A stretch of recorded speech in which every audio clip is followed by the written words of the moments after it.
Good morning and welcome to your wonderful day of learning. Today, the date is 3/4/21, a day of creation, being number three. So, I'm sure today we'll create something great. Also, a lot of you have been asking me for registrations for the May batch. So, today we will be introducing the series for the May batch. We will start on the 14th of May. And also, it will be at 7121 per person. This way, we'll be able to do at least 20% of salary, in fact, more than that, because this time we could not manage. We'll be able to increase our contribution towards our wonderful angels who are helping us host the session and bring assignments to us. So this is the fact of powering ourselves. Of course, it will also have the gratitude journals, the set of three for all of us. So yes, this will be the plan, and I hope it's going to come through well. So without further ado, let's have a Pixel programming.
Yes, I'm a winner. Left leg in the front, right in the back.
Yes, we all are winners. Good morning and welcome once again to your journey. Yes, 46 of us have logged on. A lot of people have joined after the Big programming began. So let's go to a power pack number. Okay, anybody wants to read? Please raise your hand so that we know that you're the reader today.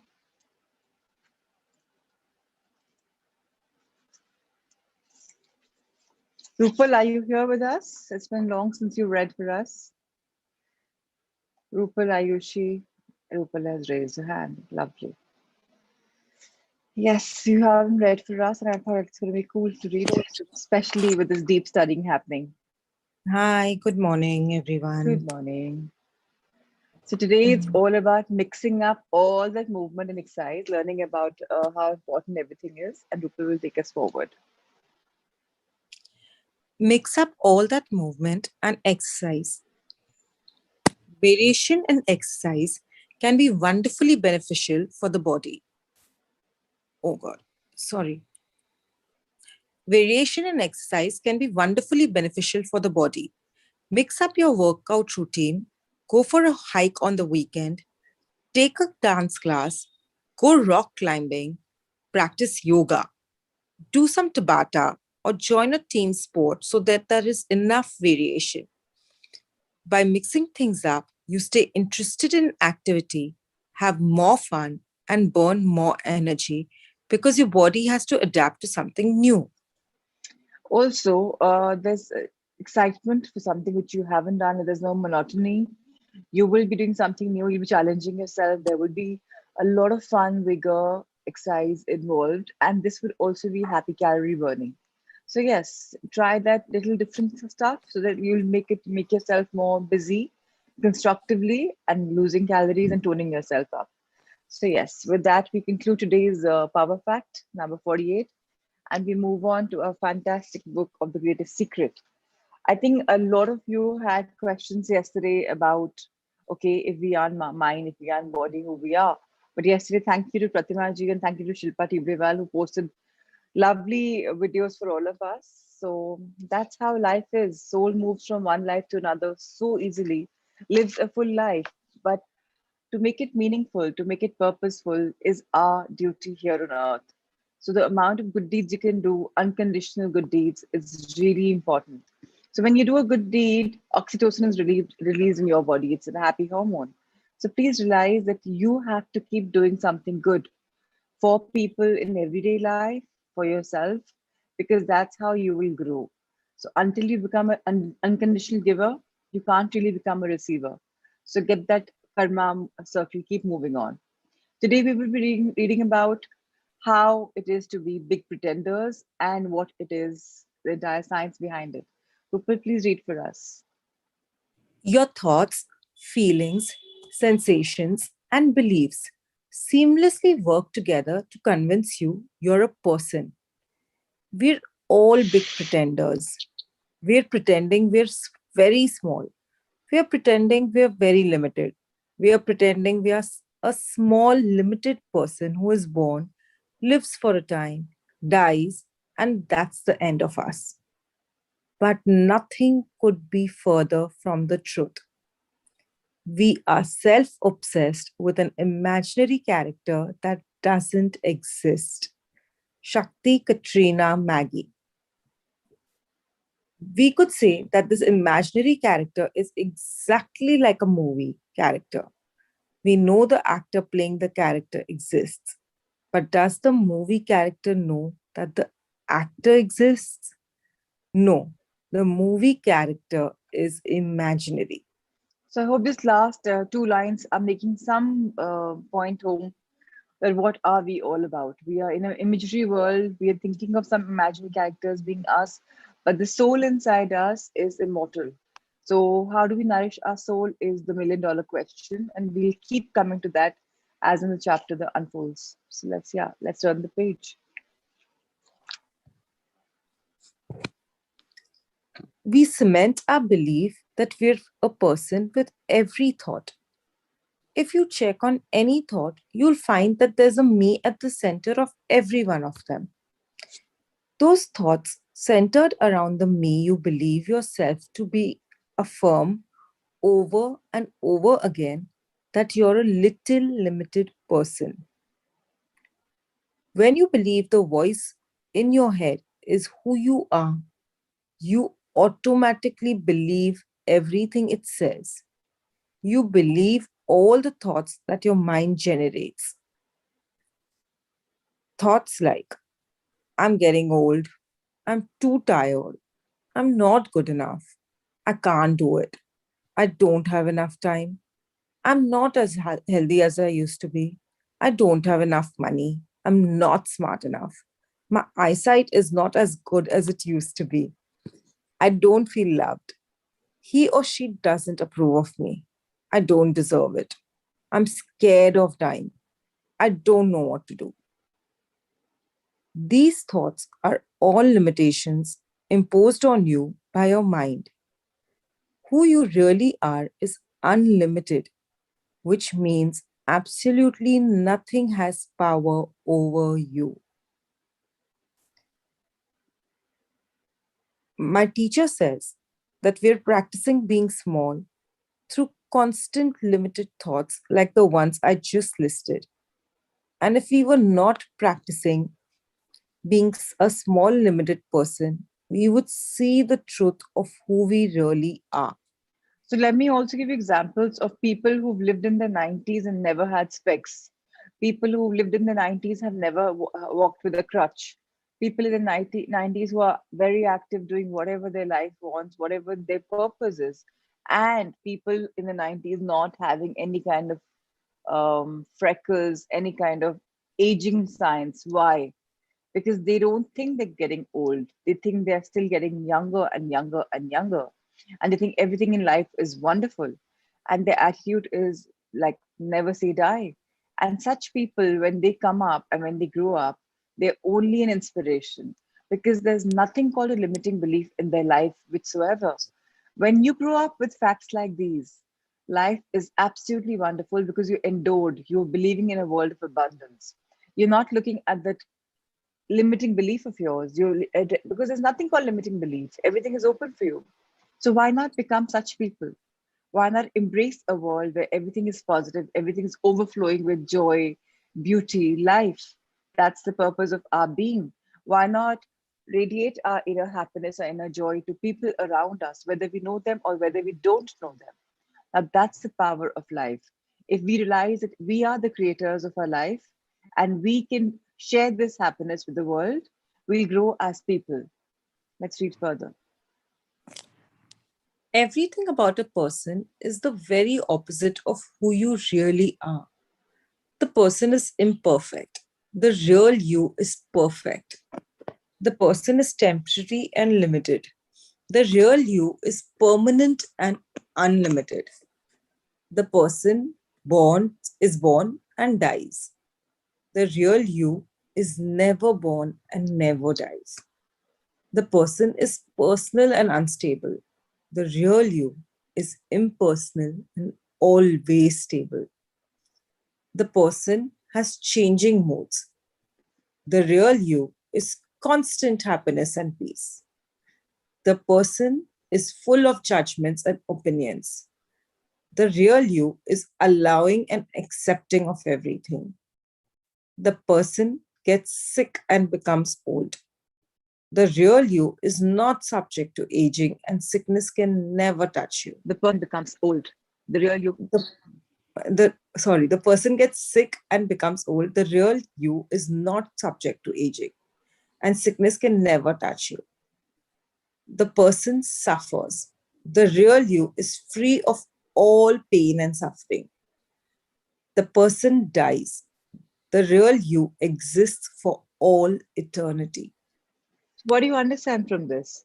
Exactly what the video yesterday, if all of you saw, what Pratima ji had posted. The soul is coming from the heavens above into one life, living a full life, and again, that body which it acquires just finishes, diminishes from where it comes and where it goes. And you are back again being a soul. You have just changed one life, the way we change one set of garments. That's what you're doing. Now, this new body which you're acquiring is full of imperfections, is also judgmental. So it's happy till the time it's 2, 3 years old. After that comes peer pressure. After that comes like impermanence. After that comes limited resources. After that comes, judgmental. And then you become mental and you're just absorbed. But the real you is not that. The real you is very, very happy. The real you is very peaceful. The real you knows that there's abundance and abundance and abundance. So please allow yourself to be the real you. Please to never ever become sick, to never ever become old, because you're not meant to do that. Your body may age in this life, but there's no reason for you to keep pinpointing, oh, I'm old, I'm suffering, oh, my eyesight is bad, oh, I'm in neck pain, knee pain, wherever, because I'm aging. It's all in your mind. It's all in your mind. You can be exactly how you wish to be if you wish to be the right thing. So please understand the real you exists for all eternity and it comes as in glory and it goes in glory. So let's try and be that. Now, the next chapter is very, very important and let's understand it. What is it all about? Trading unhappiness for truth. How powerful. So now we are going to be trading unhappiness for truth. Isn't that amazing? Let's understand this.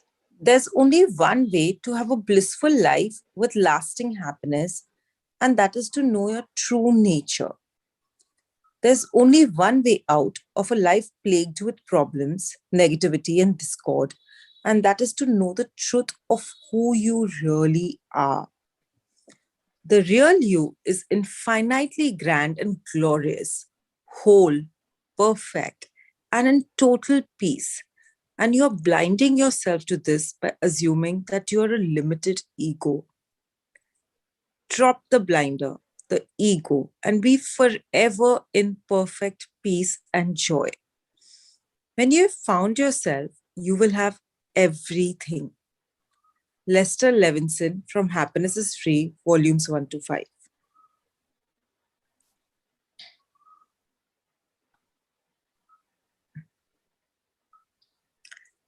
Life is not about solving lots of little problems because they will never end. Life points to us the one essential thing that has been overlooked, our own true and unchanging self. Mankind as a whole is living largely in the mistaken idea that we are fundamentally a person with a body as opposed to our true self. Muji. There may be a tragedy in the story of our lives, but in truth, there is no tragedy happening to us. Ultimately, the story is only there to teach us this distinction. The moment we take the lesson, even the story changes to reveal itself as beauty, love, and intelligence. Do not be attached to the concept that misery is unavoidable. As long as we are attached to this concept, there will be misery. So Francis Lucy. so let's understand. If we want misery or we think of misery, that means misery is existing in our mind and we are attracting it. But if we want to live life gloriously, grandly, we want to be whole, we want to be perfect, we want to be complete, and we want to be in peace. That's what we'll get. Now, if you want to be irritable, you will get irritated with your servants, with your family members, because you know the concept of irritation. But if you know the concept of peace, everything is fine. This too shall pass. Something is coming your way. You'll be able to bounce back to reality without getting very disturbed. Why? Because you are living a life with glorious nature. Secondly, we have realized by now how much you criticize each other, especially ourselves. So, what's the point criticizing somebody else, ridiculing him or her, or becoming too much of a Gyan Mata or Gyan Pita? Why? Let's keep spreading happiness. Yes, you want to give advice subtly, at times, yes. But remember, everyone is an evolved soul. If we understand this concept, you would be a much better, happier person because you will realize that everyone is soul and everyone's really intelligent and wise. Unfortunately, a lot of us have not seen inside to know who we really are. This book is going to make us come a little closer spiritually to understand our real essence. Let's read further. In the biblical parable, the man who is identified with the body, mind, is the man who built his house on sand. To realize one's true nature is to build one's house on rock. David Bingham. There's no search to find the truth because it is what you already are. How could you search for yourself? It's only that the majority of us have been constantly looking away from our true selves rather than looking at who we are. Have you ever looked at one of those pictures when there are two images in the one picture? When you first look at the picture, you can see one image clearly, but at first you can't see the second image. You try, but the second image seems to elude you due to your focus on the first image. You have to change your perspective and soften your gaze ever so slightly to see the other image come into view. In Rubens' famous picture, at first, either you see two people looking at each other or you see a vase. To see both images clearly, you have to shift the way you're looking at the picture. So this picture is not so clear in this book, but if you Google this image, Rubens' famous picture of the vase and two people, you'd be able to see a lot on internet. So basically, in this, there's illusion. There are two people looking at them, which is the background picture where you have to soften your glaze a bit. Yeah, so if it's clear, fantastic. If it's not clear for people, you'll have to realize that there are two faces, there are two silhouettes. So the vase is actually like two neck, but in the actual picture, you'll be able to make out much clearer. So yeah, now that okay, great that it's all clear for everyone. So, but what's the happening? Initially, the first thing that you see is the vase. You don't look at the silhouettes. The silhouettes are to once you know that there's another picture where people are looking at each other, that's when you look at it. So this is the reality of life. We are looking at the vase, namely the body. So I am Radhika Kaya, I am Neha Agarwal, but not realizing that I am the soul. Soul is me. And I'm just Radhika Kaya or Neha in this life of mine. Now, what do I do purposeful in this life to create my soul into a much evolved soul? What is better for my higher good? Is the million dollar question, which all of us will gradually learn and answer for ourselves. Let's move further. For most of our lives, we've been looking at ourselves from the perspective that we are a body and mind, that we are a person. But to see clearly who we are, just as for Rubens' painting, we have to shift our perspective ever so slightly. So I'm not saying that become a monk.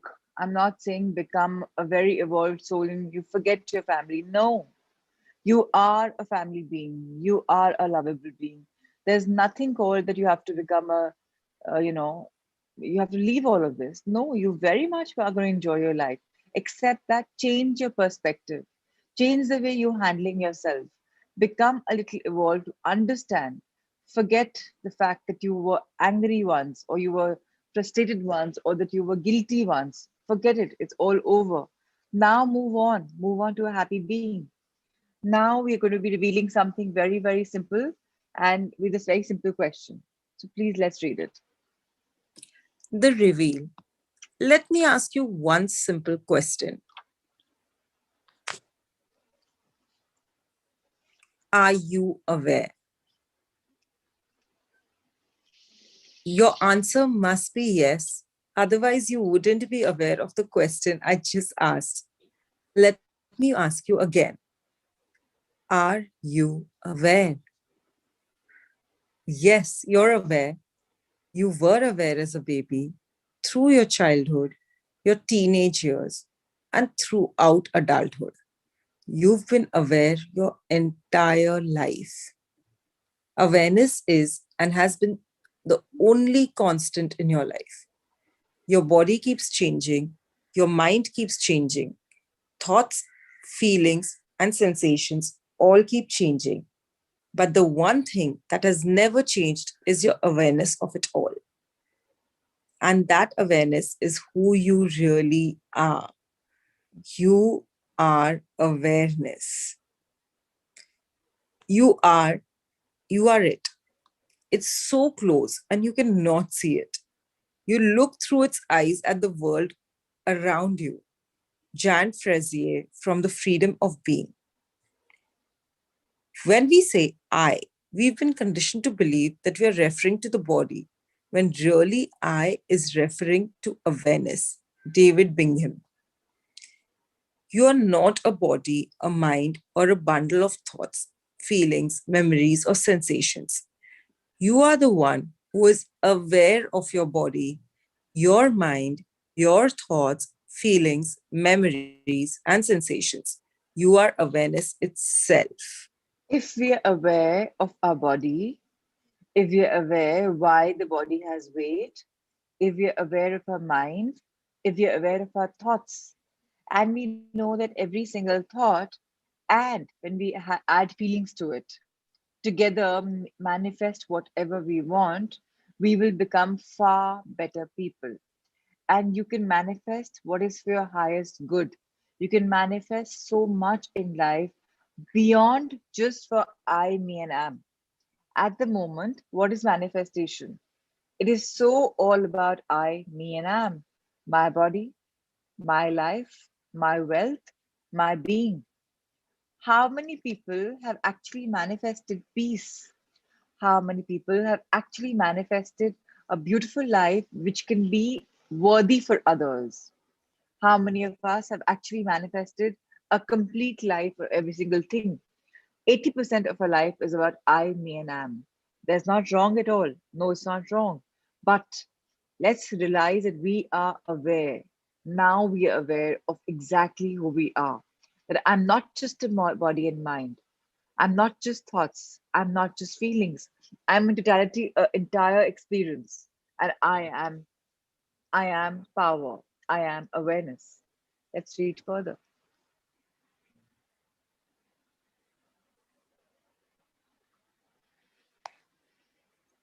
The moment you meet awareness, something in you recognizes it. Muji. You're aware of reading this book. You're aware of the sounds around you. You're aware of the room you're in. You're aware of your name. You're aware of your body and the clothes on your body, your breathing and bodily sensations. You're aware of the roof of your mouth, the soles of your feet and your fingers. You're aware of your mind, the thoughts in your head, and your feelings and moods. In fact, you couldn't know or experience any of life at all without awareness. You are the awareness that is aware of everything. Awareness is what is aware of every single life experience you have. It is not the mind or the body that is aware of your life. You, the awareness that you are the aware of the mind, thoughts, and the body, and anything you are aware of cannot be you. In simple terms, we acknowledge that every single life lesson, every single life experience that we are going through, we are aware of it. It doesn't matter whether it's happening to our mind, our body, but it's something is happening. You're aware of your thoughts, you're aware of your body, and you're aware of who you are right now, right? That's what we're supposed to do, and that's what that all of us know. So it's not a rocket science that we don't know about it. We are very much aware of it. Let's read further. The teacher, Sailor Bob Adamson, points out that we know we exist, of that we have no doubt. Well, the only way we know that we exist is awareness that we exist. We make the mistake of believing our awareness that we exist comes from the mind or the body, but that is not true. Our awareness that we exist is what we truly are, not the mind or the body. Just for a moment, imagine you have no body or mind. Take away your body, take away your mind, take away your name, take away your life story, which is your entire past. Take away all memory, beliefs, and all thought, and notice what is left. What is left is simply awareness. Can you imagine our life at the moment? We rip ourselves of our names, of our minds, of our body, of all our past. So, what are we? There's no history.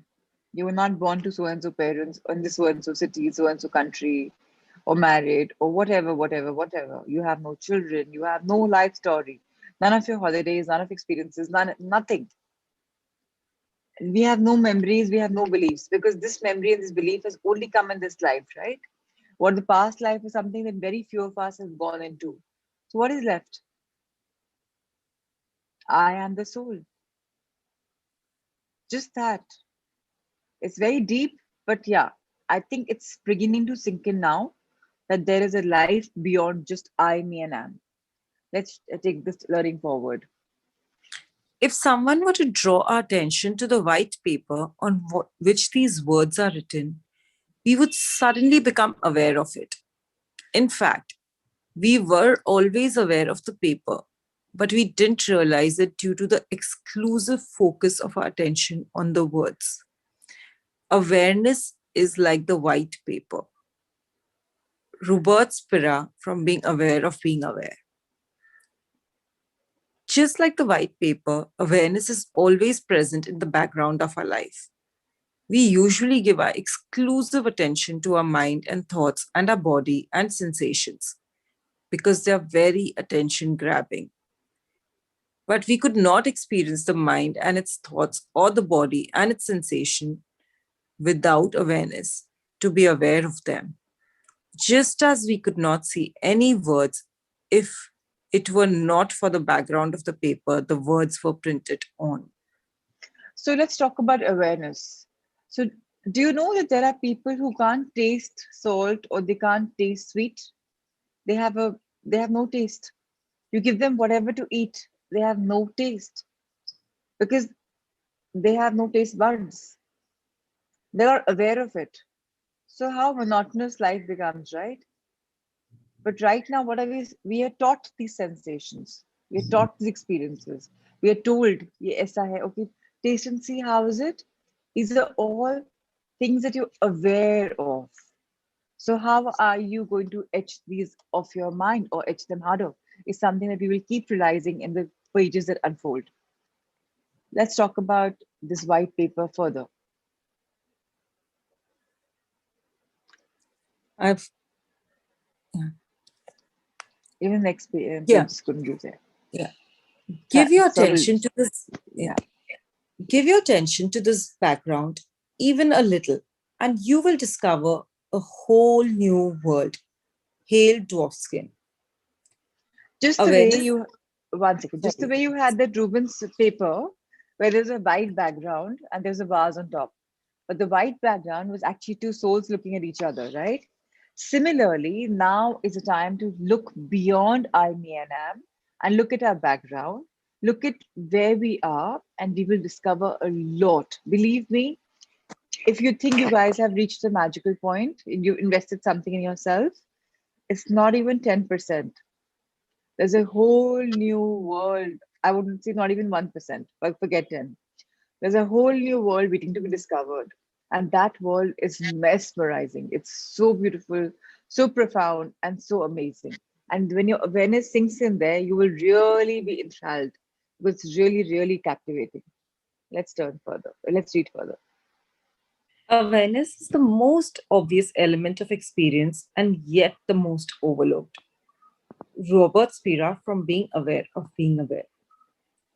The subtle thing that is overlooked is that everything is known directly by awareness, but it's assumed that everything is coming in through the mind. For instance, for instance, the common thing would be to say, I think, but actually, if it's looked at carefully, it's noticed that there is an awareness of thinking. So the thinking isn't who you are. There's something that is aware of the thinking. David Bingham from Conscious TV. And what is that something that is aware of thinking? Ultimately, your mind, right? Ultimately, your mind is thinking. That thought is coming. And that mind is not you. That mind is 10% conscious mind is not you. You are the 90% subconscious mind because that is where your soul is from. So let's read further. The one that is looking out through your eyes is awareness. The one that is hearing through your ears is awareness. Without awareness, you wouldn't be aware of anything you see, hear, taste, smell, or touch. And you would have no experience of the information coming in through your senses. Your senses aren't aware. It's awareness that's aware of all your senses. The apparatus with which we see is by itself inert, unable to see. A telescope is useless without an astronomer behind it. It doesn't see anything by itself. Likewise, the apparatus of mind doesn't see anything by itself. Francis Lucille from The Perfume of Silence. So, a very recent example. There's this gentleman who had COVID and he had no clue. He had absolutely no clue. His family had it, but he's like, oh, I don't have it. He was absolutely fine, 100% fine. But the minute his son said, no, no, you have to get a test done, you have to get a test done because you're moving around and this and that, and he got it done. All of a sudden, the report came positive, and the gentleman had all the symptoms. Just when he knew he had nothing, he was normal, living a hearty life. And when he realized he's positive, and though he was on a fag end of his, pandemic, his ailment, and then he's just cutting all the symptoms. Why? Because now he was aware that he's got this COVID. So until we are aware of something, we are in our own world. It's how wonderful life is. So if you're aware that your soul needs a higher learning, these mundane activities on every single day, the person hasn't cleared your table or hasn't made the bed or somebody hasn't heard you, it's going to be so immaterial, right? You stop seeing these silly things. You'll find them like silly nuances. They will not be making a difference to you. The deeper difference will be your spiritual learning, your adaptation, and so much more. Let's read further. You are the awareness that is aware of everything. David Bingham.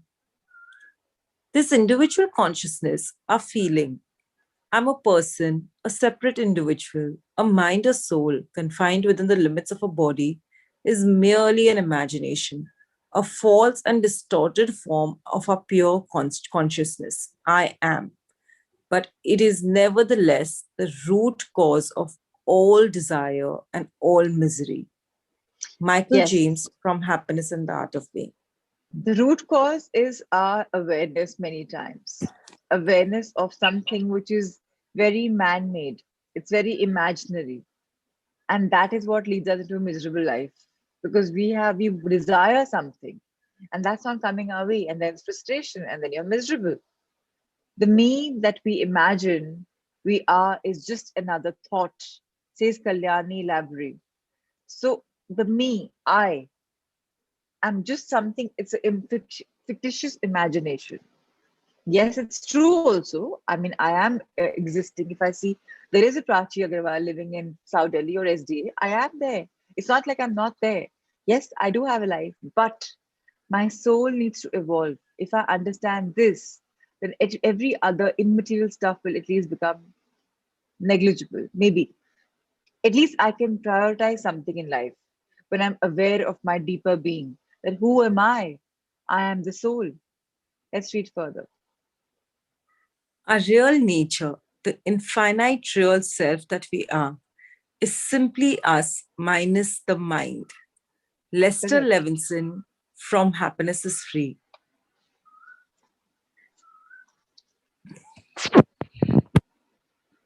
Our mind distorts the world we see by layering wheels of thought and Your voice belief. is gone, Rupal. Now, Better. fine. Yeah. Huh. Our mind distorts the world we see by layering wheels of thought and belief, one over the top of each other. Each mental wheel distorts the world further and prevents us from seeing everything the way it really is. The mind will never discover who you are because the mind is the cover of who you are. It's only by letting go of the mind that you will discover who you are. Lester Levinson from Happiness is Free.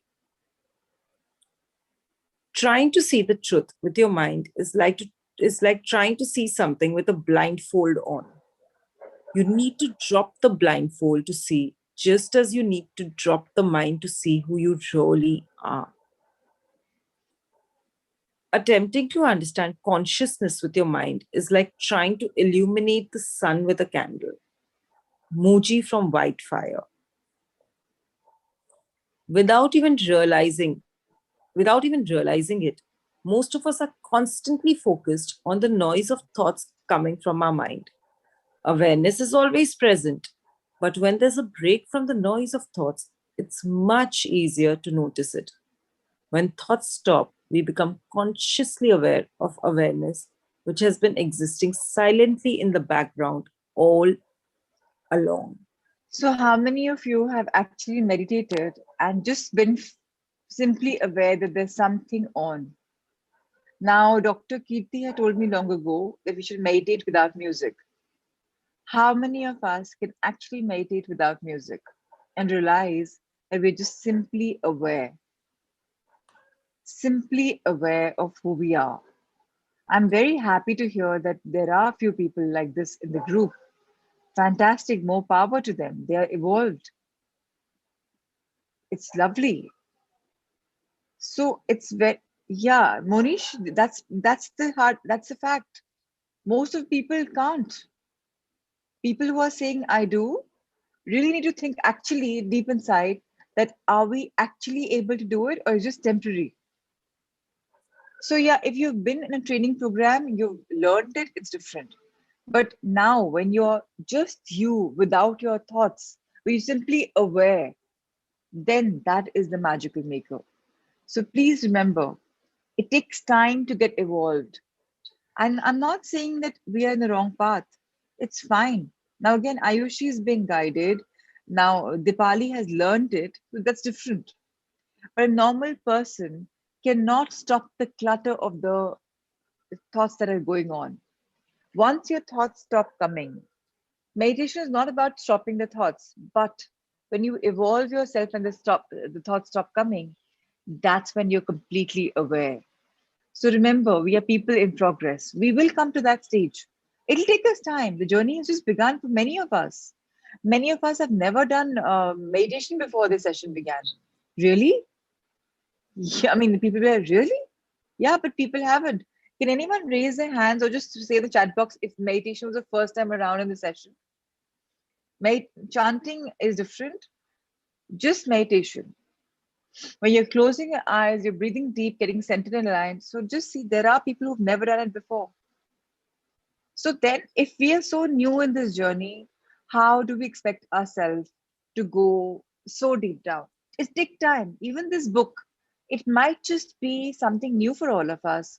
Even the concept of, अगर मैं नहीं हूँ तो मैं कौन हूँ? Maybe too much, because we can't detach ourselves from me, the being. So I was born 42 years ago to on this planet Earth to my parents, and this is what I've become. Why? Because of my life lessons, my life experiences. But if I'm able to detach myself from it, and if I'm stuck to Prachi Agarwal, then how do I evolve? But I'm not saying we'll evolve immediately.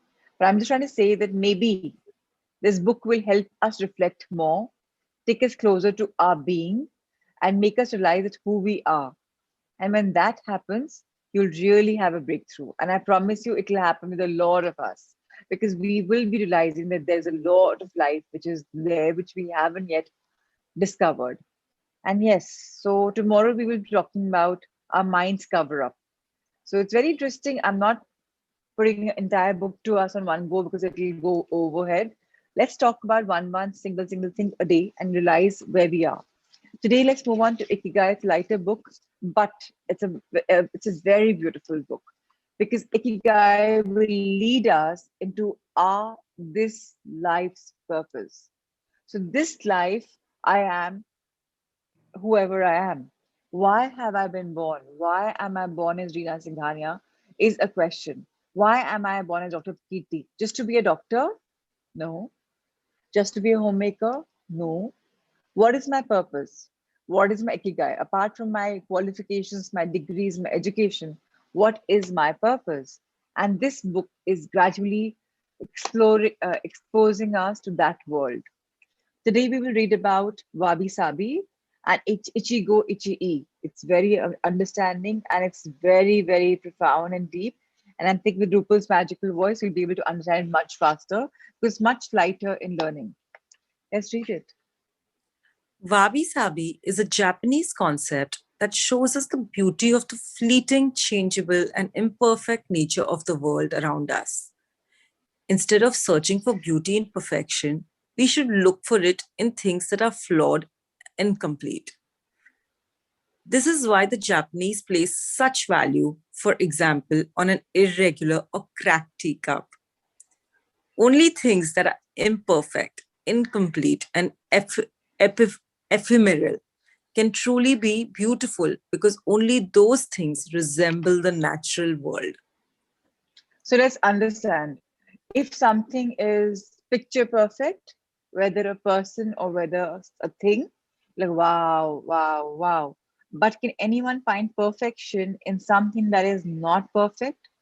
Mother Nature has made children who are special children, who don't look proper. Can we find perfection in them? By large, 90% people will say, no, I can't. They can't even accept, they can't even commit time and patience to even interact with such children because it's not perfect. Something that is broken, you trash it. You are so attached to your hair as long as they're on your scalp. The minute the barber cuts the hair, you go for a trim, and those flocks of yours are extra. They no longer are yours. They are. You have no worry. The sweeper will take them away. You have no worry. Because you're no longer attached. Now, what is attachment is what is perfect for most people. But to look at something which is incomplete, flawed as perfect is the biggest thing. Let's understand this more. A complementary Japanese concept is that of ichigo, ichie, which could be translated as this moment exists only now and won't come again. It is heard most often in social gatherings as a reminder that each encounter, whether with family, friends, or strangers, is unique and will never be repeated, meaning that we should enjoy the moment and not lose ourselves in the worries about the past or the future. The concept is commonly used in tea ceremonies, Zen meditation, and Japanese martial arts, all of which place emphasis on being present in the moment. In the West, we've grown accustomed to the permanence of the stone buildings and cathedrals of Europe, which sometimes give us the sense that nothing changes, making us forget about the passage of time. Greco Roman architecture adores symmetry, sharp lines, imposing facades, and buildings and statues of the gods that outlast the centuries. Japanese architecture, on the other hand, doesn't try to be imposing or perfect because it is built in the spirit of Wabi Sabi. The tradition of making structures out of wood presupposes their impermanence and the need for future generations to rebuild them. Japanese culture accepts the fleeting nature of the human being and everything we create. Isn't it wonderful? There's nothing called impermanence. They're making something knowing that this will be destroyed and the newer generation will be remaking it. You're allowing development, you're allowing growth. You're not stuck to a permanent concept. That's the thing of letting go. How wonderful. Let's read further. The Grand Shrine of Ise, for example, has been rebuilt every 20 years for centuries. The most important thing is not to keep the building standing for generations, but to preserve customs and traditions, things that can withstand the passage of time better than structures made by human hands. The key is to accept that there are certain things over which we have no control, like the passage of time and the ephemeral nature of the world around us. So the world is constantly evolving, the world is constantly changing. Now we have no control over that. Today, can I control the time? Can I just sit down together right now and say, I will not let 5:48 become 5:49? No, I can't. Time has to go on. If I don't accept it, I'm the loser. I've lost that precious 1 minute. So if you become a controller of people, of things, you are spoiling yourself. Get that very, very clearly. It's very important to let go. It's very important to understand that time is not going to stop for anything in the world, that you have to accept change. Change is the only constant. Once you realize that, everything is possible for you because you will be embracing life much more beautifully. Let's read further. Ichigo Ichie teaches us to focus on the present and enjoy each moment that life brings us. This is why it is so important to find and pursue our ikigai. So, ikigai is something that you enjoy day in, day out. It's the purpose, it's your passion, and you're doing it very beautifully. Now, this is what life is. Life is bringing us so many learnings, so many teachings. But are we enjoying the present moment? Are we realizing what life is all about? Or are we letting it flow in just one jiffy and one jiffy of a thing? Very important to understand that we can't hold on, but we can flow with life. We can flow with life, finding our own purpose. And once we do that, life will become so much more better. Let's read further. Wabi Sabi teaches us to appreciate the beauty of imperfection as an opportunity for growth.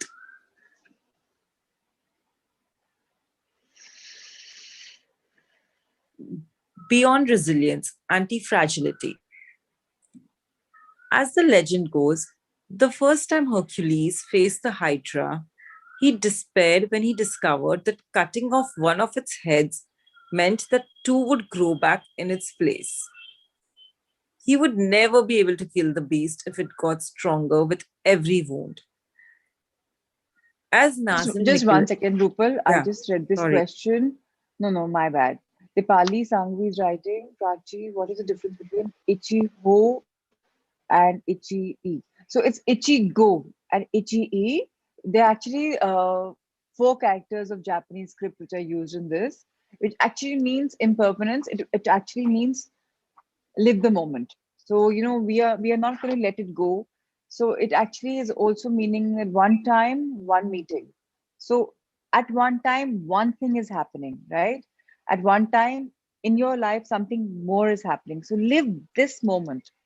What is happening right now, this one meeting that's happening, this one interaction that's happening, live that moment. Don't let this time just fade. Remember that life is beautiful, life is wide, but you have to live in the moment, not in the past, not in the present. I mean, not in the past, not in the future, but in the moment. So it's just gonna, because now what's happening will only happen once. It'll never be repeated. Yes, now, live the moment. That's what it means. So I hope it's clear, Dipali. And that's what Japanese is telling you to not just flow with time, just stay, enjoy. You got to flow but enjoy being in the moment, which is why they say they bank upon ikigai, that if your ikigai is happening every moment, life is a playful joyful ride. Now let's continue our journey about beyond resilience, anti-fragility. Yeah, I've read Yeah, the you read the Hydra. first paragraph. Yeah, Yeah. yeah, I did. So yeah. As Nazim Nicholas Taleb explains in Anti-Fragile, things that gain from disorder, we use the word fragile to describe people, things, and organizations that are weakened when harmed, and the words robust and resilient for things that are able to withstand harm without weakening. But we don't have a word for things that get stronger when harmed, up to a point. To refer to the kind of power possessed by the Hydra of Lerna, to talk about things that get stronger when they are harmed, Taleb proposes the term anti-fragile.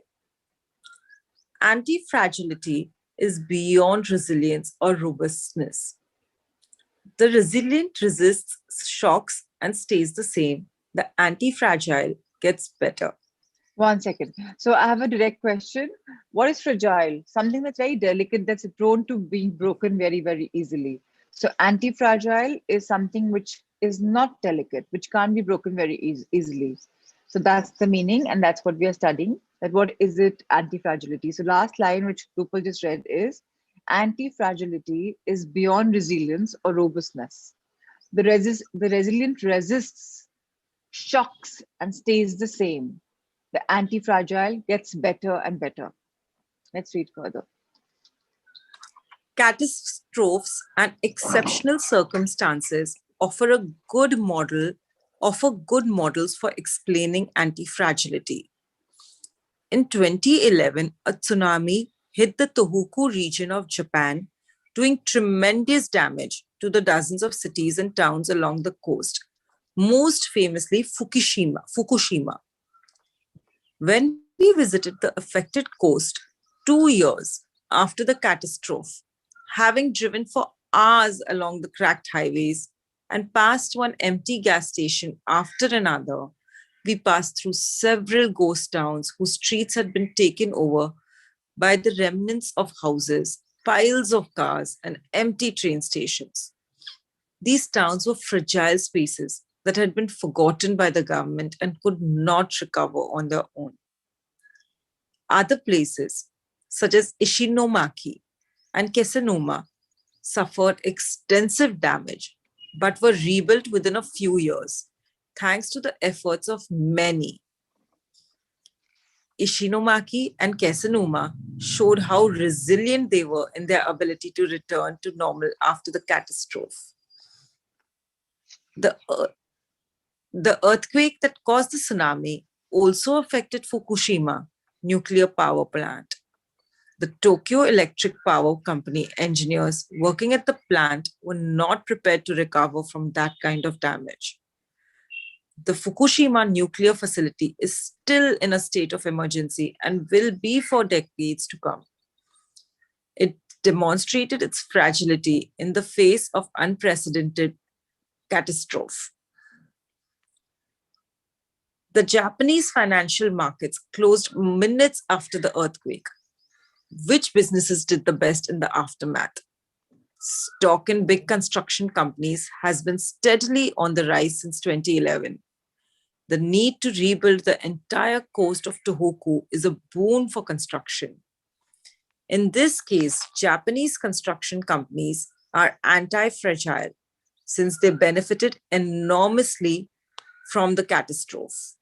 So please let's understand, a couple of you are a little confused here, and that's absolutely fine. I'm glad you're echoing it out of personal direct messages. It's fine to send direct messages. It's absolutely all right. So now, yes, English is a little tough for some people. It's fine. So beyond resilience, so I wish you'd asked me this before, but nonetheless, it's fine. So what is resilience? When you're able to accept something which is not in your favor, when you're able to bounce back very easily. Somebody can give a dictionary meaning if you have, or maybe I can open it as well. Can we call it Andar ki Shakti, the inner strength? Yeah, it is because you were fighting back something which you are able to accept and fight back. Okay, so all right. So what is the meaning of being resilient? Let's see. So it's a capacity of withstanding shock without permanent deformation or rupture. So that is what, yes, facing adversity. Again, adversity may be a term which people may not be aware. So in simple English, you are able to accept adverse situations, things which are not in your favor. And now anti-fragility is something which is saying that things are not fragile, they are strong, they're hardbound. What they're trying to drive home in this fact is that the Japanese are very, very adept to catastrophes. They are very comfortable with it because their insurance policies or their policies are not catastrophe proof. So that's why they are happy with catastrophes, because that means they can reinvent themselves. So if you look at the last line, it says, the need to rebuild the entire coast of Tohoku is a boon for construction. In this case, Japanese construction companies are anti-fragile since they benefited enormously from this catastrophe which struck them and everything got damaged. A tsunami came, it damaged every single thing in that coast. So many villages, so many towns, but that meant they could be rebuilding themselves. So they are very comfortable rebuilding because they believe in anti-fragility. So if any other questions, we can take it offline. If it's a difficult chapter for you, I'm always here. We can always talk on a one-to-one. Today I'm home, so we can discuss this. It's not a problem. And I'm very happy that you've pointed this out, because not everyone is comfortable with high English vocabulary, and it's absolutely fine. We're not judging anyone. We're here to help each other grow. So yeah, thank you for asking. So yeah, let's turn the page. Now, let's take a look at how we can apply this concept to our daily lives. How can we be more anti-fragile? Step 1, create more options. Instead of having a single salary, try to find to make money from your hobbies, at other jobs, or by starting your own business. If you only have one salary, You might be left with nothing should your employer run into trouble, leaving you in a position of fragility. On the other hand, if you have several options and you lose your primary job, it might just happen that you end up dedicating more time to your secondary job or maybe even make more money at it. You would have beaten that stroke of bad luck and would be, in that case, anti fragile. 100% of the seniors we interviewed in Ogimi had a primary and secondary occupation. Most of them kept a vegetable garden as a secondary job and sold their produce at the local market. So if you realized people who had a passion beyond the profession in the pandemic, they could enjoy the family life, their home life. Why? Because they had something else to fall back on. And people who didn't were so bored, what did they do? All the time Netflixing, all the time on television, all the time on the couch, because they had nothing more to do. So if you have more options in your life beyond your professional paying salary or beyond your primary job, you have something to look forward to if that point A is not available for you. So COVID was a real example of a lot of people. Why do you think people emerged as home chefs and home cooks? Why? They found a new purpose. They found a new excitement. They even thought of something better. Radhika, of course, found something new and she even earned out of it. So does that happen? It's very important to have a plan B. Always in life, have a plan B. Passive income is different. It's not about monetary only. This is about purpose. So if you have a purpose, you have an option. Salary finances, yes, are very important because they keep you running. That's good to have passive income. But here we're talking about a point number B, a point number B to fall back on, which actually they're talking about Ogimi. Ogimi is a place where people are really, really old. It's a blue zone. Now, most of these people had kept a vegetable garden as a secondary job and sold the produce at a local farm. So, what a local market? So, what's happening? They're fond of growing their vegetables. Their passion is coming into it. Love is pouring into it, and they're selling it. So, it's not just money; it's a lot of individual growing as well. Let's read further. The same idea goes for friendships and personal interests. It's just a matter, as the saying goes, of not putting all your eggs in one basket. In the sphere of romantic relationships, there are those who focus all their energy on their partner and make him or her their whole world. Those people lose everything if the relationship doesn't work out. Whereas, if they have cultivated strong friendships and a full life along the way, they'll be in a better position to move on at the end of the relationship. They'll be anti fragile. So Right now, I don't know how many of sorry. you have seen. No, I just butted in mid. I don't know how many of you have seen. There are friends who completely disoriented after a breakup. Why? Because the entire energy was into that one man or the one woman. They never saw beyond. They even ignored their own best friends. Why? Because they were so immersed in that one relationship. And when one relationship is cut off, they're completely on a loose end because they have no one to fall back on. That is why, whether it's relationships, whether it's friendships, you cannot be dependent on one person individually completely. You have to cultivate your bonds, you have to cultivate a life which is purposeful, meaningful, and go beyond that one point factor so that you are no longer fragile, that you are anti fragile. Let's read the concluding paragraph. Right now, you might be thinking, I don't need more than one salary, and I'm happy with the friends I've always had. Why should I add anything new? It might seem like a waste of time to add variation to our lives because extraordinary things don't ordinarily happen.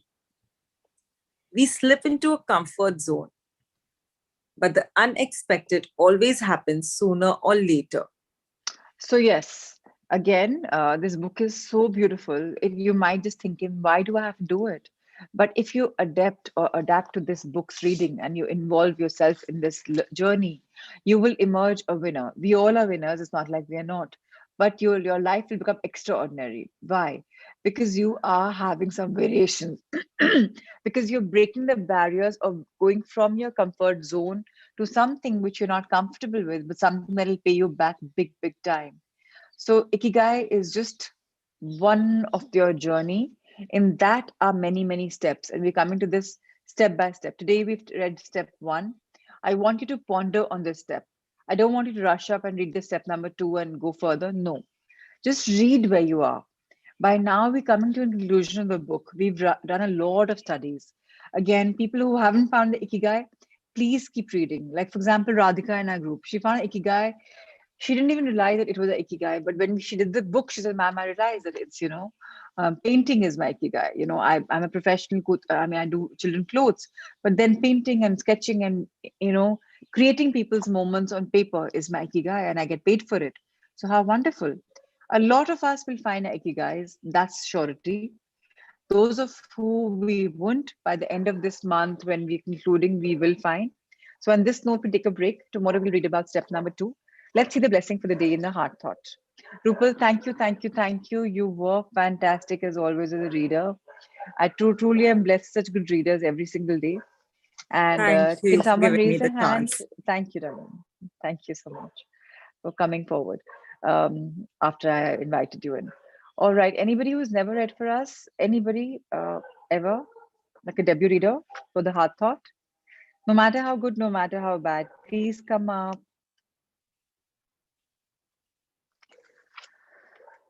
All right. So amazing.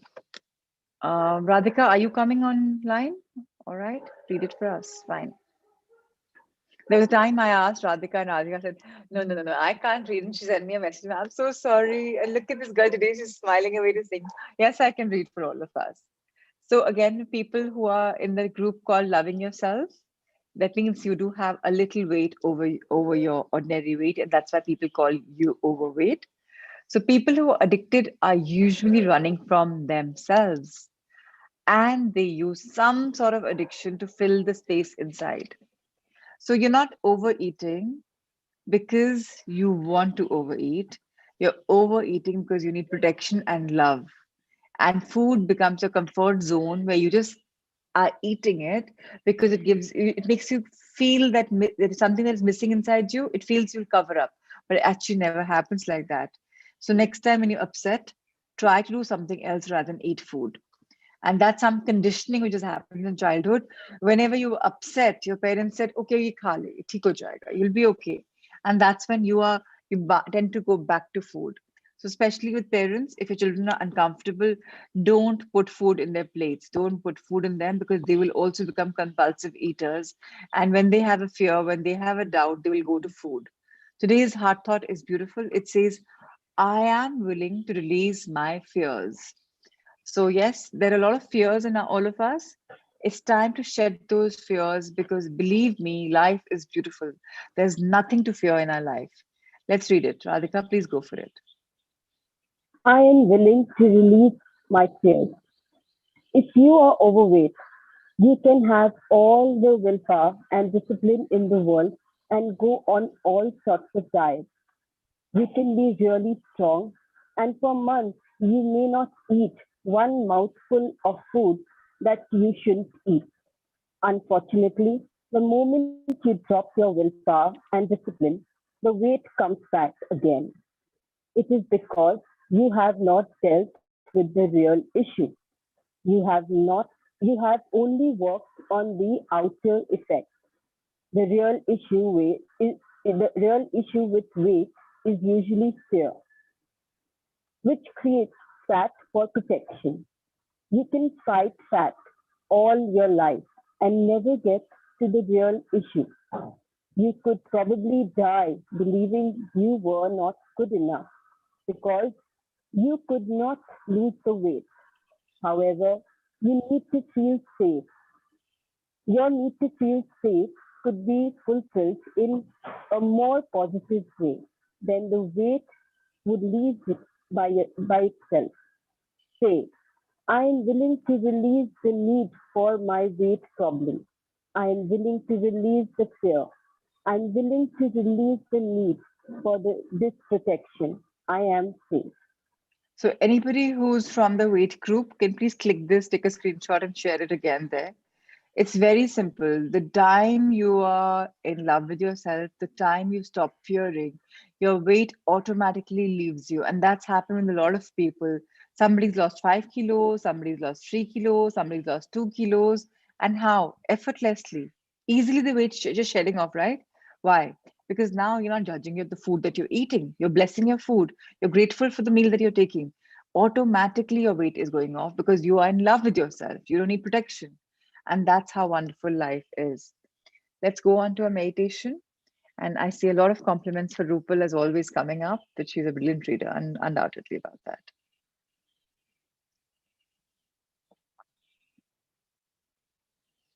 So everyone can just straighten their backs. The most important thing in our meditation is our back posture. The more straight our spinal cord is, the more we're ready to get information in our body. And second most important thing are your hands. They have to be in the Gyan Mudra, your thumb and your first finger linked together, kept on your thighs, your feet firmly placed on the ground. Because when you're rooting yourself, grounding yourself, your feet, firm feet on the floor are really important. Your eyes closed. And yet another important quality is you wearing a beautiful smile, a Buddha smile. So let's get comfortable. Our backs are straight, our eyes are closed, our mouth has a beautiful smile, and our feet are firmly placed on the floor. Let's inhale deep, hold it,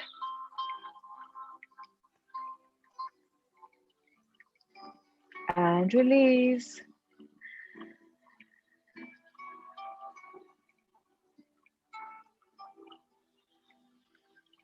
Let's inhale once more to the count of 7. Hold to the count of 7.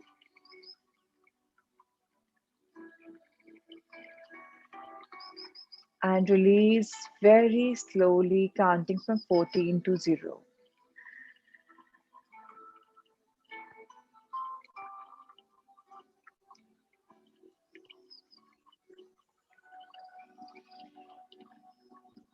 Once more, let's inhale deep.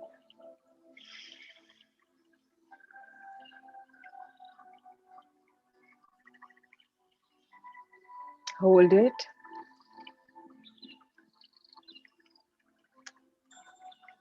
And release.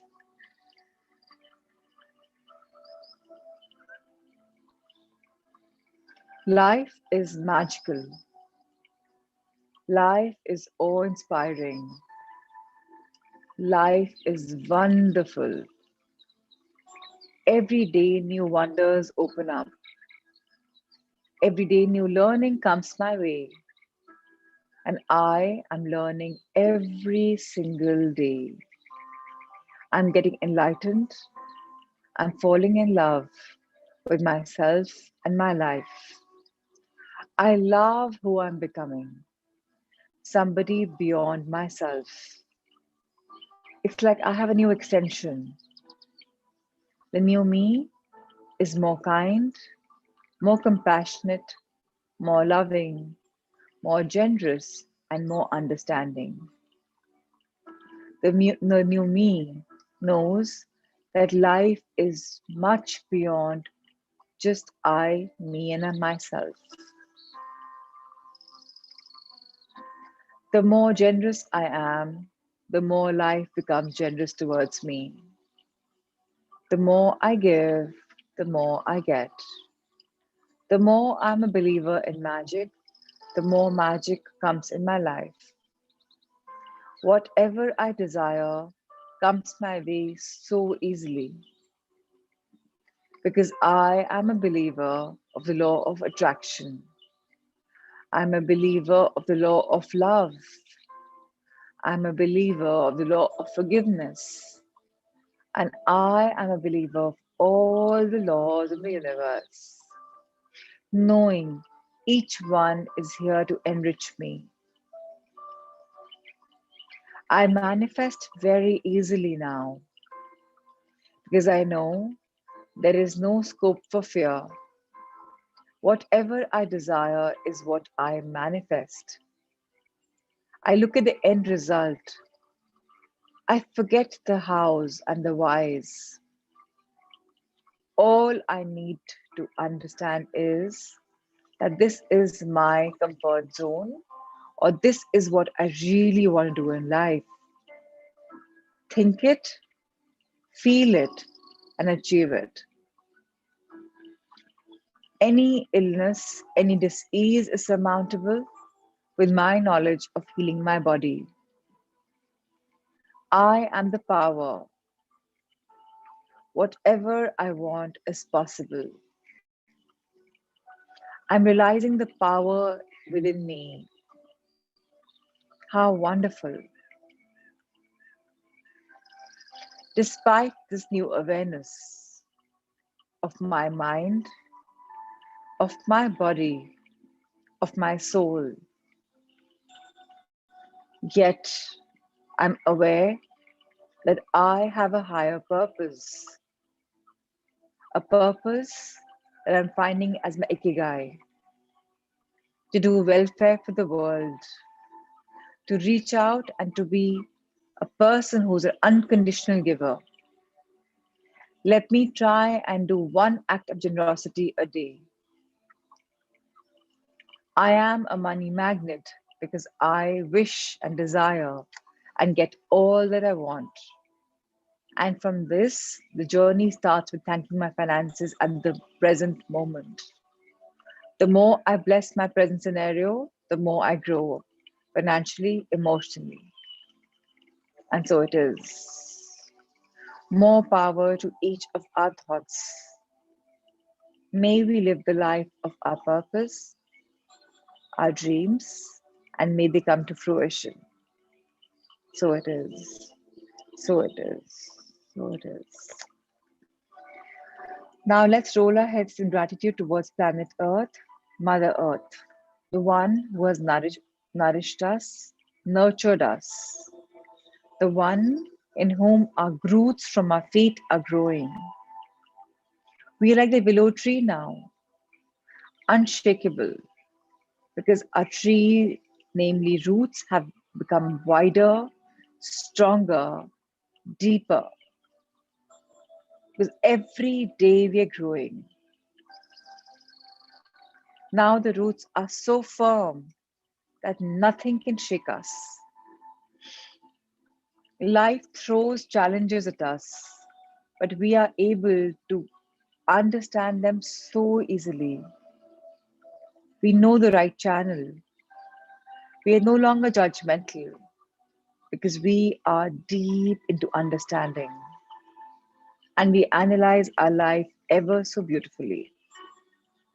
Dear Mother Earth, thank you for being you. Thank you for all your teachings, your generosity. I wish you grow by leaps and bounds. I wish humanity understands you, and I know I can see you lush green, laughing and happy, surrounding us in your abundant tones of love and laughter. Thank you, Mother Earth. Thank you, Jananama Bhumi. Now let's look at our life at an eye level, eyes still closed, and thank all our life lessons and thank all experiences. We stand tall with each one of them, no matter how good, no matter how bad. We are proof that we are growing abundantly. We've traversed this beautiful life and we are going to traverse it further by creating the life of our dreams, by following Ikigai, by following our higher purpose. Our life indeed is magical and we can see it. Thank you, thank you, thank you. Let's look up at heavens above. Thank the heavens. Dear universe, thank you for having our backs. Thank you, divinity, cosmos, angels and guardians, for showing us a direction, for cueing us in the magical world, and for guiding us and being around us. Thank you, thank you, thank you. Your hands next to your heart, stretched wide on both the sides. I am open and receptive to all the goodness and abundance in the world. I believe whatever is coming my way is for my growth. I totally accept it.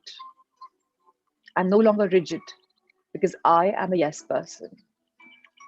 My heart is blooming every day, and the green in the environment is coming in it abundantly.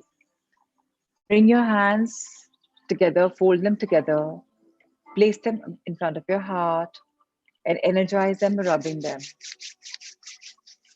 Let's energize our hands, bless our head, our conscious, our subconscious mind, bless our face, bless our ears, bless our neck, our foot pipe, our shoulders and full arms, hands, upper back, middle back, lower back, spinal cord, hips. Bless our lungs, bless our heart, bless our liver, bless our stomach, our kidneys, gallbladder, intestines, uterus, sexual organs, excretory organs, thighs, upper and lower, knees, calves, front and back, ankles, feet, and come back up. Hands again folded in front of our heart. We thank the trillions of cells in our body, our muscles, tissue, fiber, blood circulation system, our bones, above all, our skin that protects us. My body releases all negative emotions, fear of the unknown, fear of the known, any doubts, any dilemma, any procrastination, or any feeling of holding on to protection. And my body releases weight every single day, coming to the optimum best that my body needs. The weight is flowing out of my body into my feet and into Mother Earth. So easily it flows out because I stand tall with no requirement of protection. And so it is. I thank my body for the unconditional love and for the beautiful gift of health. Thank you, thank you, thank you. And now I feel a lot of love for my Sangha and for the world around. I wish everyone love, light, and blessings. May all your dreams come true.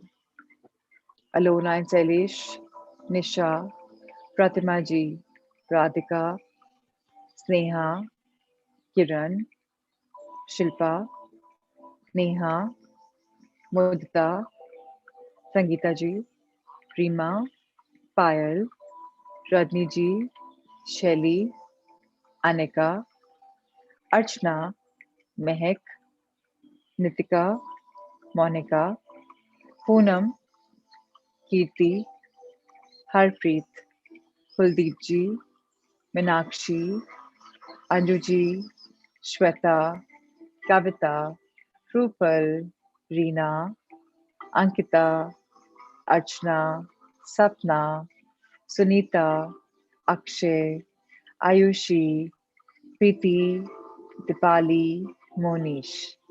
Bless each and every soul logged on here. Alifia, Ritesa, Puneet, Arushi, Pramila, Niyati, Deepika, Akshay.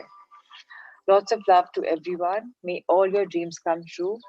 Lots of love and blessings for you, Ankita, your baby as well. I can see her in your laps, him or her.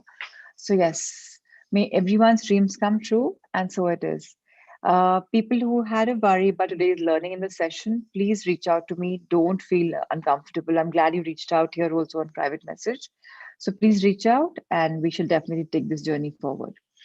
So thank you so much, everyone, for logging in. How much ever I'd like to talk to each one of you, I can't because Ritesh sir has his timelines. So, but nonetheless, Sunday it is. Sunday sir can have a little longer session for all of us. So let's take it forward. So thank you, everyone. I'll just quickly read through the reflections if I missed anything.